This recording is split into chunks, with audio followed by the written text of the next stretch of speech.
എല്ലാ മിത്രങ്ങൾക്കും എൻ്റെ സ്നേഹവന്ദനം. എൻ്റെ പേര് പ്രശാന്തി ചൊവ്വര. ഇന്ന് ഞാനിവിടെ പറയാൻ പോകുന്ന കഥ എന്തുകൊണ്ടാണ് തിരുവൈരാണിക്കുളം എന്ന പേർ വന്നത്. തൃശ്ശൂർ ജില്ലയിൽ മാളയ്ക്കടുത്ത് ഐരാണിക്കുളം എന്ന സ്ഥലത്ത് ഒരു ശിവക്ഷേത്രം ഉണ്ടായിരുന്നു. അവിടെ ഉണ്ടായിരുന്ന അകവൂർ മനയിലെ നമ്പൂതിരിമാർ ആണ് ക്ഷേത്രകാര്യങ്ങൾ നോക്കി നടത്തിയിരുന്നത്.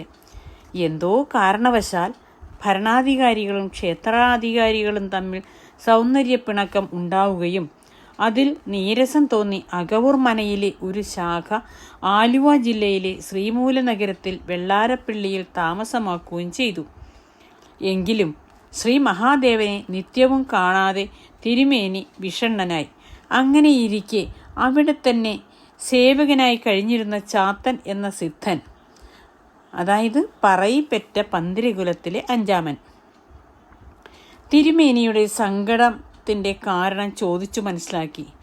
ചാത്തൻ ഒരു കല്ല് തോണിയുണ്ടാക്കി പുഴ കടത്തി നിത്യവും തിരുമേനിയെ ഐരാണിക്കുളത്തെത്തിച്ചു. തിരുമേനിക്ക് പ്രായമായപ്പോൾ അദ്ദേഹം ഭഗവാനോട് കരഞ്ഞു പറഞ്ഞത്രേ, മഹാദേവ, ഇത് എൻ്റെ അവസാനത്തെ വരവാണ്. എനിക്ക് ഇത്രയും ദൂരം യാത്ര ചെയ്യുക ഇനി വയ്യ, പൊറുക്കേണമേ എന്ന്. അന്ന് തിരുമേനി ക്ഷേത്രദർശനം കഴിഞ്ഞ് മടങ്ങി വരവേ തൻ്റെ ഓലക്കുടയ്ക്ക് പതിവില്ലാത്ത ഭാരം തോന്നിച്ചു. ചാത്തനോട് ഈ വിവരം പറഞ്ഞപ്പോൾ തോണി കല്ലുകൊണ്ടുള്ളതാണെന്നും ഒന്നും ഭയപ്പെടാനില്ലെന്നും ചാത്തൻ അറിയിച്ചു. മറുകര എത്തിയപ്പോൾ മൂത്രശങ്ക തോന്നുകയാൽ തിരുമേനി കുട കരയിൽ വെച്ച് മാറിയിരുന്നു. തിരികെ വന്ന് കുടയെടുത്തപ്പോൾ ഭാരം കുറഞ്ഞതായി കണ്ടു. ചാത്തൻ പറഞ്ഞു, ഇനി തിരുമേനി മഹാദേവനെ കാണുവാൻ അങ്ങോട്ട് പോവേണ്ടതില്ല. തിരുവൈരാണിക്കുളം ദേവൻ കുടയിൽ കയറി ഇവിടെ വന്നിറങ്ങിയിട്ടുണ്ട്. ഇവിടെ എവിടെയെങ്കിലും സ്വയംഭൂവായി കാണപ്പെടും.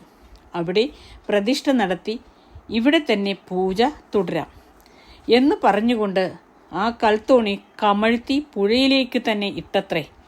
ഈ വിഗ്രഹം പുല്ല് മുറിക്കുന്ന ഏതോ സ്ത്രീകൾ കണ്ടുവെന്നും അതാണ് പിന്നീട് ശിവക്ഷേത്രത്തിൽ ദേവീ സമേതനായുള്ള രൂപത്തിൽ പ്രതിഷ്ഠിക്കപ്പെട്ടത് എന്നും ആ വിശ്വാസം അതുകൊണ്ടാണത്രേ ഇത് തിരുവൈരാണിക്കുളം എന്നും അറിയപ്പെട്ടതും. എല്ലാവർക്കും കഥ ഇഷ്ടപ്പെട്ടെന്ന് വിചാരിക്കുന്നു. അടുത്ത കഥയുമായി അടുത്ത ദിവസം വരാം. നന്ദി, നമസ്കാരം.